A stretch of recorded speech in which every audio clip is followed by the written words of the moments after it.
চলে এসেছি আরও একটা নতুন ভিডিও নিয়ে। তো আশা করি সকলে খুব ভালো আছো, আর আমরাও বেশ ভালোই আছি। আজকে আমাদের প্রচুর ব্যস্ততা, মানে একে তো শিবরাত্রির পুজোর জোগাড় সমস্ত করতে হবে, তার মধ্যে আবার মানে দুপুরের দিক করে আমরা একটুখানি ঘুরতে যাব আর কি। তো সেই কারণেই অনেক কিছু কাজকর্ম গুছিয়ে রেখে যেতে হচ্ছে। কয়েকটা দিন আসলে এতটাই একঘেয়ে লাগছিল, ভাবছিলাম যে 2-3 দিনের জন্য অন্তত কাছে পিঠে কোথা থেকেও ঘুরে এলে একটুখানি মনটা চেঞ্জ হবে আর কি। তবে বাঙ্কু বা বাঙ্কুর বাবার জন্য এই মুহূর্তে ঠিক 2-3 দিনের একটা ছুটি ম্যানেজ করা কিন্তু বেশ খানিকটা টাফ একটা ব্যাপার ছিল। তো যাই হোক, হয়ে গেছে কোনো রকমে সেটা। যেখানেই যাই সোনুবাবুরা তো আমাদের সাথেই যাবে ধরো, কিন্তু বাড়িতে রেখে যেতে হবে পাখিদের, মাছেদের, তারপরে অজস্র গাছকেও। তো নেক্সট কয়েকটা দিনে তাদের কারুরই যাতে খাবার দাবারের কোনো রকম অসুবিধা না হয় সেটা দেখাটা কিন্তু একটা বিরাট কাজের মধ্যে ছিল। আচ্ছা দাঁড়াও, গল্পটা না হয় গতকাল বিকেল থেকে শুরু করি, তাহলে তোমাদের পক্ষে মানে বুঝতে সুবিধা হবে আর কি। তো যেহেতু শিবরাত্রির বাজার করতে হবে, তো সেইগুলো মানে কেনাকাটা করতে যেতে হবে জেল রোডে। তো যাব কখন, বিকেল ছাড়া তো উপায় নেই, বাঙ্কুর বাবা বাড়ি ফিরবে তারপরে একসাথে বেরোতে পারবো। তো ফুল কিনতে হবে, মিষ্টি কিনতে হবে, সবগুলোই জেল রোডে পেয়ে যাব। তার সাথে একটুখানি বিশালে যাওয়ারও দরকার আছে, দেখা যাক সেটা সম্ভবপর হয় কিনা। তো বিকেলবেলায় মোটামুটি ওই 4-4:30 নাগাদ বাঙ্কু তো কলেজ থেকে ফিরে গেল। আর বাঙ্কুর বাবার অন্যদিন ফিরতে দেরি হলেও সেদিনকে কিন্তু একটু তাড়াতাড়ি ফিরেছিল। তো তারপর দুজন মিলে স্কুটারে চেপে চললাম পুলিশ বাজারের উদ্দেশ্যে। বাঙ্কু স্কুটারটা নেওয়া হয়েছে আজকে, তো যথারীতি সেটাতে তেল নেই, তো দাঁড়াতেই হলো পেট্রোল পাম্পে একটু তেল ভরানোর জন্য। তো তেল ভরানো কমপ্লিট হলে আবার সামনের দিকে এগোতে পারবো।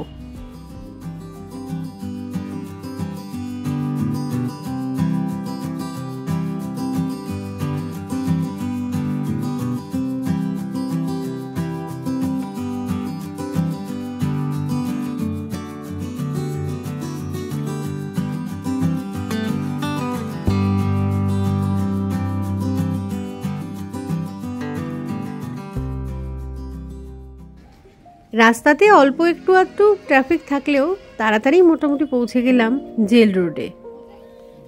যে কোনো পুজো আর্চার সময় জেল রোড থাকে দারুণ জমজমাট, কারণ ফুল, মিষ্টি বা পুজো আর্চার যে কোনো সামগ্রী বলো সবই এখানে কিনতে পাওয়া যায়। এই যে সামনের যে দোকানটাতে ফুলমালা বিক্রি হচ্ছে, লোকজন একদম হুমড়ি খেয়ে পড়েছে সেগুলো কেনার জন্য। তো বাঙ্কুর বাবাও কিন্তু লাইন দিয়েছে সেখানেই। আর আমি একটুখানি পেছন দিকে দাঁড়িয়ে মুহূর্তগুলোকে ক্যামেরাবন্দি করার চেষ্টা চালিয়ে যাচ্ছি। শিব ঠাকুরের পুজোতে দেখবে খুব বেশি জিনিসপত্র কিন্তু জোগাড় করার প্রয়োজন হয় না। ফুল, বেলপাতা, যে কটা জিনিস আর কি দরকার সব কটাই এই দোকান থেকে পেয়ে যাব। আর আমার ধূপ শেষ হয়ে গেছে, তাই ধূপ কেনার জন্য পাশের দোকানটাতেও একটু ঢুকতে হলো। কি সুন্দর দেখো শিবলিঙ্গগুলো সব বিক্রি হচ্ছে এই দোকানটাতে। আর এই গোপালটার দিকে তো মানে চোখ আটকে যাবেই। অপূর্ব সুন্দর একটা নতুন জামা পরে সাজুগুজু করে বসে আছে চুপ করে। এই যে এটাই হচ্ছে বাঙ্কুর স্কুটার। তো এইটাতে উঠলেই আমার মনে হয় কি যেন দোতলা বাসে চেপেছি আর কি।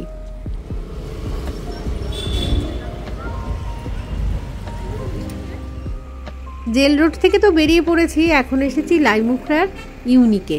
তো এখান থেকে মিষ্টি নিয়ে নিলাম কালকের পুজোর জন্য। এবার যাব সোজা বাড়ির দিকে।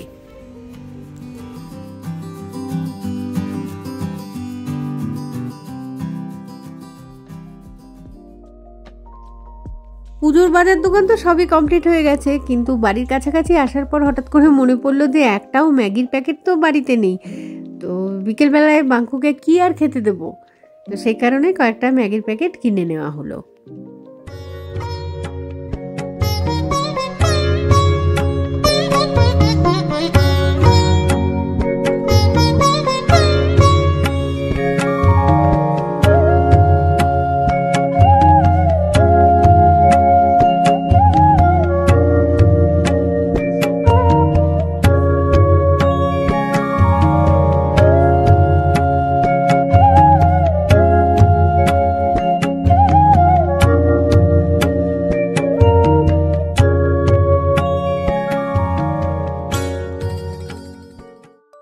শিবরাত্রির দিন সকালবেলায় বাড়ির পুজো তো কমপ্লিট হয়ে গেল, তারপর বাঙ্কু চলে গেল কলেজে। তো ফিরতে ফিরতে বাঙ্কুর বাজলো 1টা। তারপরে তো লাঞ্চ সেরে রেডি হয়ে গেলাম বাড়ি থেকে বেরোনোর জন্য। তো জার্নিটা যাতে শুভ হয় সেই কারণে মিষ্টিমুখ করেই বেরোলাম। আর এটা হচ্ছে আমুলের মিষ্টি দই, একদম কলকাতার দইয়ের মতন খেতে আর কি।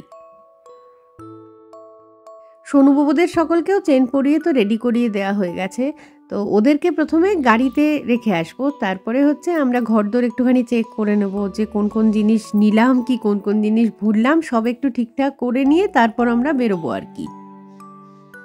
তো এইসব করতে করতেই বেলা 3:30 বেজে গেল। আর পিকুর অবস্থা দেখো, মানে এত এক্সাইটেড হয়ে গেছে, কোথায় উঠে গিয়ে বসে আছে। আর বোবো তো প্রায় 8 ঘন্টা ধরে ওই দরজাটার সামনেই বসে আছে বেরোবে বলে। এদিকে ছোটকুর কোনো চেন ঠেন কিছু নেই, ওকে চ্যাংদোলা করেই আর কি গাড়িতে নিয়ে গিয়ে বসিয়ে দিয়ে আসতে হবে। তো মোটামুটি সবই যখন রেডি তখন এবার গাড়ির দিকে এগোনো যাক। আমাদের গাড়ি ওই যে সামনেই দেখা যাচ্ছে, আর তার ভিতরে সোনুবাবুরা সবাই বসে রয়েছে।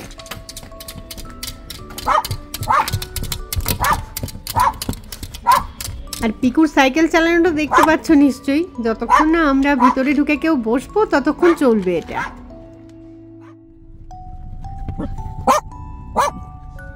ঠিক বিকেল 4টের সময় আমরা বাড়ি থেকে রওনা দিলাম। তো আজকে সারাদিন ওয়েদার কিন্তু বেশ ভালো ছিল, মানে আরামদায়ক রোদ্দুর ছিল একটা। তো এখন তো এই বিকেল হয়ে গেছে বলে সূর্যটাও ডুবে গেছে, তার সাথে ঠান্ডাও লাগছে বেশ খানিকটা। আচ্ছা, গাড়ির মধ্যে কে কোথায় বসেছি সেটা একটুখানি বলে দিই। আমি তো মাঝের সিটে মাঝখানেই বসেছি, আমার ডান দিকে বসেছে বোবো, তার পাশে ছোটকু রয়েছে, আর বাঁ দিকে রয়েছে আমার সোনু। আর পিকু যথারীতি একদম পিছনের সিটে চলে গেছে। দাঁড়াও, পিকুকেও দেখাবো, ক্যামেরাটা ঘুরিয়ে পেছন দিকে করি, এই যে। তো এবার এগোতে এগোতেই না হয় বলি যে আজকে আমরা যাচ্ছি কোথায় ঘুরতে। আমরা চলেছি অরুণাচল প্রদেশের পরশুরাম কুণ্ড দেখব বলে। তো এখন আমাদের মেঘালয় ক্রস করতে হবে, আসাম ক্রস করতে হবে, তবে গিয়ে অরুণাচলে ঢুকবো। তোমরা হয়তো জানো যে অরুণাচল প্রদেশে ঢুকতে গেলে কিন্তু ILP দরকার লাগে, আমরা সেটাও করিয়ে আসিনি, যেতে যেতেই চেকপোস্টে করিয়ে নেব আর কি। আর আমরা বেরোলামও অনেকটা দেরি করেই, তার ফলে বেশি দূর তো আজকে যেতে পারবো না। আজকে আমাদের নাইট স্টে হচ্ছে তেজপুরে। তো শিলং থেকে তেজপুরের দূরত্ব প্রায় ওই 250 কিলোমিটার মতন। তো 4.5 কি 5 ঘন্টা লাগবে আশা করছি। একদম ইচ্ছে করেই আজকে একটুখানি দেরি করেই বেরিয়েছি, কারণ হচ্ছে শীতের সময় না সকাল সকাল বেরিয়ে কোথাও ঘুরতে যাওয়াটা একটুখানি চাপের ব্যাপার হয়ে যায়। তার উপরে আমার সোনুবাবুদের সকলকে খাওয়াতে হয়, মানে রেডি করতে হয়, অনেকটা টাইম চলে যায়। তো ফলে সকালবেলায় ওই মানে ঝামেলাটা নিতেই ইচ্ছে করে না। তবে বেলা করে বেরোলে কি হয়, বাইরের দৃশ্য খুব একটা বেশিক্ষণ ধরে দেখাতে পারবো না, কারণ হচ্ছে অন্ধকারই তো হয়ে এসেছে। যাই হোক, কথা বলতে বলতেই চলে এসেছি এখন জোড়াবাটের মোড়ে। তো এই জায়গার ডিস্টেন্স হচ্ছে শিলং থেকে 81 কিলোমিটার। তো এতক্ষণ জিএস রোড ধরে আসছিলাম, এখান থেকে রাস্তাটা এখন ডান দিকে ঘুরে গেল। ঘড়ির কাঁটায় সময় তখন 5:45। তো গান শুনতে শুনতেই আস্তে আস্তে এগোতে লাগলাম জোড়াবাট, সোনাপুর।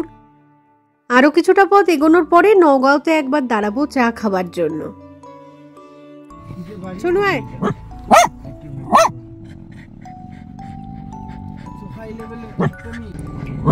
সোনু, পিকু, পিকু কই, পিকু কই, মাম্মা পিকু তুমি কোথায় বসেছ? এই লোকজন দেখলেই চেঁচামেচি শুরু করে আর লোকগুলো হাঁ করে তাকিয়ে থাকে।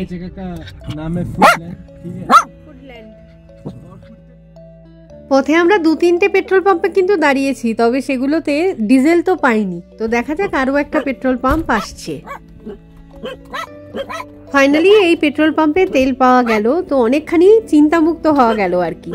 আসলে কি, দূর জার্নিতে ফুল ট্যাঙ্কি যদি গাড়িতে তেল ভরা না থাকে তাহলে কিন্তু মানে একটুখানি চাপের ব্যাপার তো থাকেই। মোটামুটি সেই নওগাঁ থেকে বিভিন্ন পেট্রোল পাম্পে আমরা ঢুকছি, তেল তো পাইনি।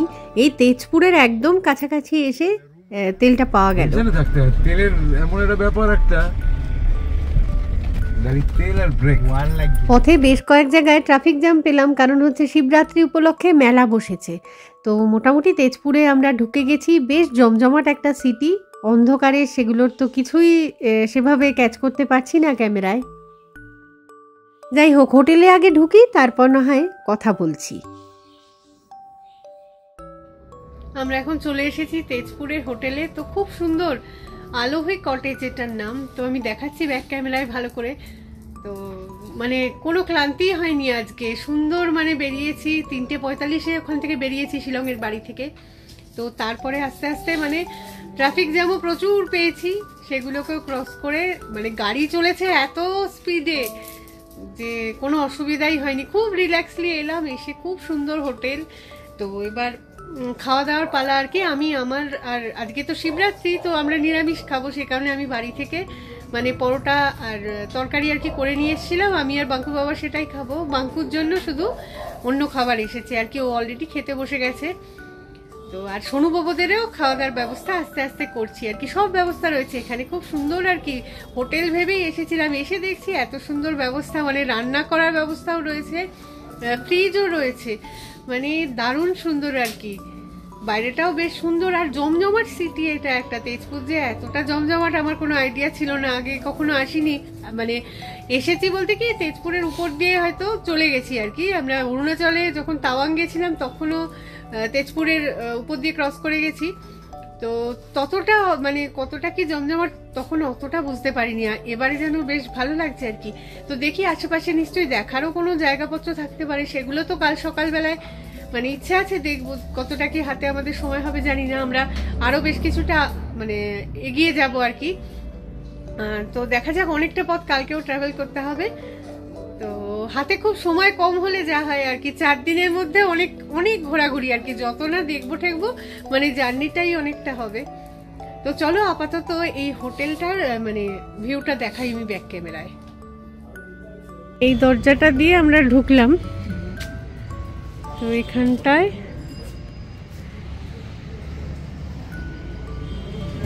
এইটা আর কি, এইটাতে রয়েছি।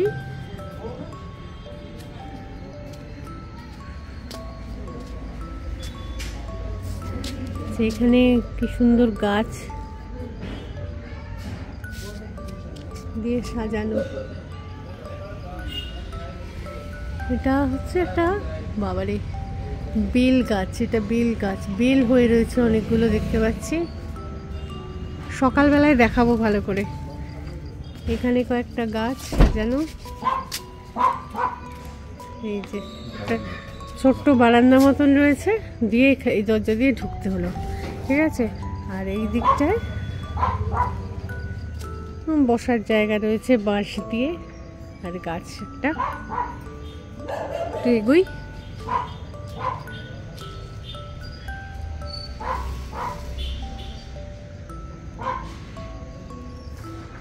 সুন্দর লাগছে দেখতে সাজানোটা, সকালবেলায় দেখাবো ভালো করে। এই যে ভিতরটায় এলাম, তো একটা কটেজ স্টাইলের বাড়ি আর কি। ডাবল বেড রয়েছে, সুন্দর বিছানা, বালিশ, কম্বল সবই দেয়া রয়েছে। উপরে ফ্যানও রয়েছে আর ওদিকে এসিও দেখতে পাচ্ছি, তবে এখন এই মুহূর্তে কোনোটারই দরকার নেই। তবে কারেন্ট গেলে এই ইনভার্টারের কিন্তু দরকার লাগতেই পারে। ঘরে ঢুকেই সোনুবাবুরা তো খাটে ওঠার চেষ্টা করছে, তো ওদের হাত পাগুলো আগে পরিষ্কার করে দিলাম, তারপর অ্যালাউ করলাম আর কি। আর এই দেখো এখানে টিভি রয়েছে, যদিও আমরা টিভি দেখি না, তো সেই কারণে অন করব না এখন আর। বাঁশ বেতের সব জিনিস দিয়ে সাজানো, দেখো কি সুন্দর লাগছে দেখতে। চেয়ারটা ছোট্ট একটা টেবিল দিয়েছে উপরে কালো কাঁচ দিয়ে, ভারী সুন্দর ডেকোরেশন, মানে সিম্পলের মধ্যেও অসাধারণ আর কি। পেট ফ্রেন্ডলি এরকম হোটেলই আমাদের ভীষণ পছন্দের, তো আমরা খুঁজেছিলামও সেরকমই এবং পেয়েছিও, তাই মানে খুবই ভালো লাগছে এখানে এসে। সুন্দর কিচেন আছে, টয়লেট আছে, দেখাচ্ছি সবগুলোই আস্তে আস্তে। আর ওদিকে পিকুকে দেখো, অরিজিনাল মনে করছে বোধহয়। পিকু পিকু, এই বদমাস সব কি সুন্দর আর্টিফিশিয়াল গাছগুলো সুন্দর করে সাজিয়ে রেখেছে, ভালো লাগছে কিন্তু দেখতে। এখানে একটা রেখেছে, আর এই যে মানি প্ল্যান্টের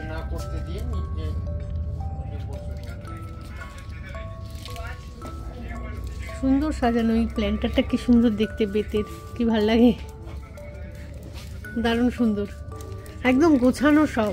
চেয়ারটা যেমন সুন্দর, এখানে পেন্টিং গুলো লাগিয়েছে, খুব সুন্দর। ওইটা কি রে, ফ্যানও না? ওই যে দেখ লাইটটা, এটা ফ্যানের মতন ঘুরে, ওটা মনে হয় ঘুরবে। না না না, ওটা ওরকমই লাইট পাওয়া যায়, ওরকম ডিজাইন। আচ্ছা, বাহ। এই যে ঝাল লণ্ঠনটা দারুণ সুন্দর। দুটো বদমাস ঘুরে বেড়াচ্ছে, সব জায়গাগুলো চিনছে এরা। একটা ফ্রিজও রয়েছে, ফ্রিজটা খালি পুরো। আচ্ছা, এইখানে শুয়ে পড়েছে সে, এটার উপরে কি সুন্দর এই জিনিসটা।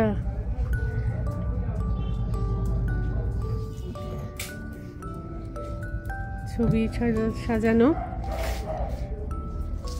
এখানে সব এই জিনিসগুলো একটুখানি আলো আধারি রাখার জন্য বোধহয় বেশি ভালো লাগছে। এখানে একটা মিরার দেয়া রয়েছে, দাঁড়াও, এটা হচ্ছে টয়লেট, দেখাচ্ছি। বাহ, বেশ পরিষ্কার পরিচ্ছন্ন একদম। এই দরজাটা জাস্ট বন্ধ করলাম, এবার দেখো মানে বেসিন রয়েছে, বেসিনের উপরে মিরর রয়েছে, ডেকোরেশনের জন্য একটা গাছও রেখেছে, মানে যতটুকুনি যা জিনিস থাকা দরকার সবগুলোই রয়েছে। টয়লেটের ডেকোরেশনে এই আর্টিফিশিয়াল গাছটা কিন্তু বেশ ভালোই লাগছে। আমার কাছেও আছে বাড়িতে এই আর্টিফিশিয়াল গাছ। গিজার রয়েছে সুন্দর, ফলে কাল সকালবেলায় জমিয়ে একদম স্নান করা যাবে। এখানে মনে হচ্ছে না ততটা বেশি মানে ঠান্ডা হবে, শিলংয়ের মতো তো নয়। তো যাই হোক, এবারে আস্তে আস্তে রান্নাঘরের দিকে এগোই, কারণ চা করতে হবে। রান্নাঘরে নিশ্চয়ই চা করার সমস্ত সরঞ্জামই আছে এখানে। এই যে এটাই হচ্ছে রান্নাঘর, তো জলের ব্যবস্থাও রয়েছে, ক্লোথ হ্যাঙ্গার ড্রায়ার টাইপেরও একটা জিনিস রয়েছে। তো সুন্দর ডেকোরেশন করা, দেখো সাজানো গোছানো একদম, কি সুন্দর ছবি একটা। ওদিকে তো গ্যাস রয়েছে, আর এখানে দেখতে পাচ্ছি মিক্সি রয়েছে একটা। তো মিক্সির জার ঠারগুলো সব রেখেছে এই গ্যাসের তাকের নিচের দিকটাতে। এই যে নিচের দিকে মানে সুন্দর তাওয়া ঠাওয়া সব রয়েছে, রুটি করার জন্য বেলুন চাকি পর্যন্ত চোখে পড়লো। আর উপরটায় দেখো এখানে নুন, চিনি, চা পাতা সুন্দর ব্যবস্থা করা রয়েছে, কাপ রয়েছে, আর কড়াইটা বেশ সুন্দর কিন্তু ঢাকনা দেওয়া একদম, মানে রান্নাবান্না অনায়াসেই এখানে করা যেতে পারে। প্রেসার কুকারও রয়েছে, কোনো তো চাপের ব্যাপার নেই, মাংস টাংসও বোধহয় রেঁধে খাওয়া যায়। তো আর উপর দিকটায় দেখো সসপ্যান রয়েছে, হাতা, খুন্তি, ছাঁকনি সবই রয়েছে। একটা হামানদিস্তাও চোখে পড়লো, জানি না এখানে কে এসে এত গুছিয়ে রান্না করবে যাতে হামানদিস্তা লাগবে। এই টিফিন বক্সগুলো কিন্তু এখান থেকে দেয়নি, মানে আমরাই নিয়ে এসেছি শিলং থেকে। এই একটাতে যেমন মিষ্টি রয়েছে অনেক, আর স্টিলেরটাতে রয়েছে পরোটা তরকারি। টেবিলের উপরে ইলেকট্রিক কেটেল রাখা রয়েছে আর এই ডেকোরেশনগুলো দেওয়ালে বেশ সুন্দর, দেখো ছিমছাম একদম, সাজানো গোছানোটাও বেশ ভালোই লাগলো। যে কোনো হোটেলে গিয়েই আমি এগুলো খুঁটিয়ে খুঁটিয়ে তো দেখি। আমাদের তো রয়েছে, আমাদের তো খাবার রয়েছে, আমাদের পরোটা তরকারি মিষ্টি সবই আছে। পরোটা তরকারি মিষ্টি সবই আছে। জল খেলে এখান থেকে জল খাবি? হ্যাঁ বলে গেল। আর কেউ ওয়াইফাই অন করবি কেউ? হ্যাঁ দিলে তো ফ্রিতে পেলে তো ভালোই হয়। নানুকে একবার ইয়ে করে নাও, ভিডিও কল করে নাও। আগে ওয়াইফাইটা অন কর। ঠিক আছে দাঁড়া। আলোহি কটেজ, আলোহি সুন্দর, বেশ কি সুন্দর সাজানো, দেখে দেখ ক্যাকটাসের মতন শেপ।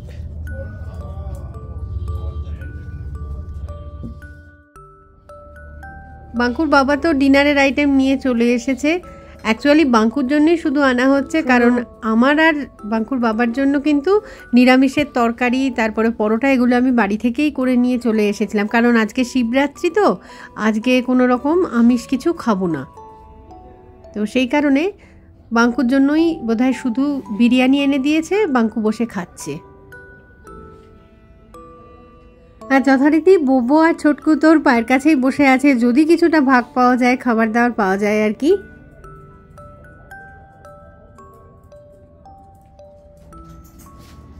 রান্নাঘরে এই যে পাউরুটি দুধ সব দিয়ে সোনু বাবুদের সকলকে খাওয়ানো হয়ে গেছে।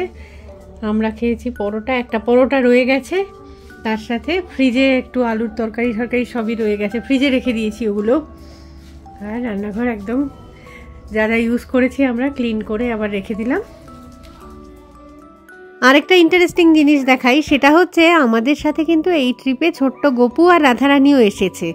তো ওদেরও খাওয়া কমপ্লিট, এবার ওরা শুয়ে পড়বে।